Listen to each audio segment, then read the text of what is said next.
Pada hari Lubis diperkenankan untuk masuk bertemu dengan Jokowi langsung, ya kan? Kemudian kami bertiga menyampaikan tentang maksudnya jelas 2 poin saja. Yang satu silaturahmi halal bihalal. Ya betul. Itu kan dengan niatnya baik, bacaannya begitu. Nah, yang kedua adalah membawa misi, gitu kan?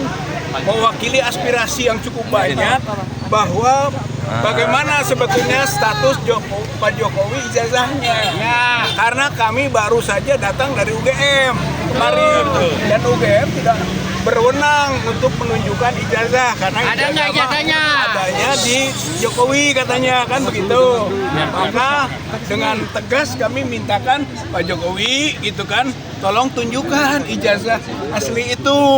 Nah, 2 poin itulah yang kemudian jawabannya bahwa dia tidak berkenan untuk menunjukkan ijazah. Dengan beragam kan? Alasan ada atau tidak, atau asli atau tidak kan, itu intinya mah dari kita itu. Lalu dia menyatakan bahwa siapa mendalilkan harus membuktikan seperti biasa. Yang ketiga hanya perintah pengadilan yang bisa memaksa Pak Jokowi untuk bisa menunjukkan ijazahnya, dan menurutnya saya siap bersedia. Nah, berkaitan dengan siapa yang mendalilkan kemudian harus membuktikan, kita sudah bantah itu bahwa semua pihak harus membuktikan. Dalam perdata itu penggugat membuktikan, tergugat membuktikan, sehingga dapat disimpulkan nanti begitu. Itu azasnya. Tidak boleh berazas bahwa siapa yang mendalilkan harus membuktikan sepihak, nggak boleh 2 pihak, itu satu. Kedua, bahwa kita sudah juga terbukti dalam proses perjalanan dahulu di pengadilan, dan memang kita sudah berkali-kali ke pengadilan, tapi ini ternyata tidak sampai ke pokok perkara, tidak sampai ke ruang di mana saling membuktikan. Belum apa-apa pengadilan sudah mengatakan kami tidak berwenang. Begitu. Karena tidak berwenang, ya bagaimana kita membuktikan gitu. Nah, kemudian yang ketiga, ketika dia ingin juga masuk ke pengadilan, yaitu hak masing-masing.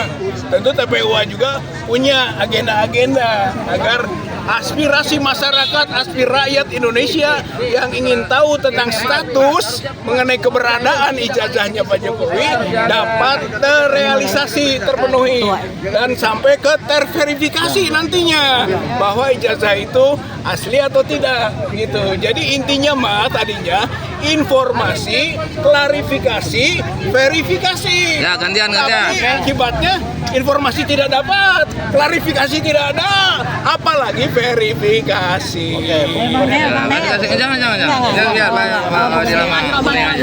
Assalamualaikum warahmatullahi wabarakatuh. Saya memulai keterangan saya dengan mengucapkan terima kasih kepada Tuhan Yang Maha Esa, Allah Subhanahu wa Ta'ala, dan berterima kasih kepada Bapak Prabowo Subianto. Ya, saya lakukan ini kenapa? Dalam kondisi sedemikian banyaknya dan kreditnya orang-orang ya untuk bisa menuju rumah mantan Bapak Joko Widodo itu tidaklah gampang. Justru karena kita ada dalam pemerintahan Bapak Prabowo, maka ini memungkinkan sehingga Bapak Jokowi, ya tentunya kita sebagai orang yang tidak pernah bertemu itu ada sakwa sangka di antara kita ya. Nah, oleh karena itu kami memberi titel atas pertemuan ini adalah silaturahmi, dan beliau menyatakan ingin juga bersilaturahmi. Bapak Ibu sekalian, memasuki ruangan rumah beliau ya, kami bisa melihat, saya harus mengatakan dengan jujur ya, bahwa beliau tentu saja sebagai mantan presiden adalah orang yang elegan ya, dan penuh kontrol diri ya. Nah, kepada beliau saya sampaikan bahwa kalau beliau mengatakan siapa yang mendalilkan, maka mereka lah yang harus membuktikan.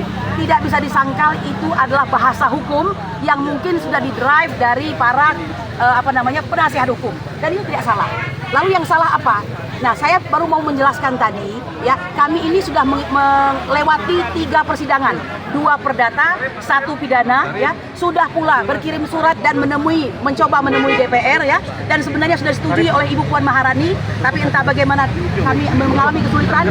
Kemudian sudah ke KPU, dan KPU tentu saja dengan berbagai cara ya menghindar untuk memberikan keterangan, dan terakhir di bawah pimpinan Wakil Presiden TPUA Bang Rizal Fadila melaporkan ke Bareskrim ya, dan juga sudah memenuhi semua bukti-bukti terbaru ya tentang jejak-jejak digital serta laporan forensik dari orang yang mempunyai kompetensi terhadap hal tersebut yang kita kenal pada akhir-akhir ini, Risman Hasiholan Sianipar ya. Bapak Ibu sekalian, saya melihat ya bahwa beliau menerima kami dengan baik, tapi ada yang salah di situ. Apa yang salah itu? Menurut kami harusnya para kuasa hukumnya itu memberikan nasihat yang lengkap ya. Untuk bisa membuktikan sebagai seorang penggugat harus diberi kesempatan, dan jalur itu hanya ada di jalur pengadilan, dan beliau setuju itu. Tetapi mengapa 3 persidangan itu tidak pernah memberikan kesempatan untuk bisa membuktikan bagi masing-masing pihak? Sehingga bukan suatu rahasia bahwa fakta tentang ijazah tersebut tidak pernah naik ke permukaan ya, sehingga akhirnya terus menggulung bangsa Indonesia ini, menjadikannya 2 kelompok yang saling berlawan-lawanan, yang satu selalu saja membela beliau, dan yang satu menggugat mana ijazah asli tersebut begitu.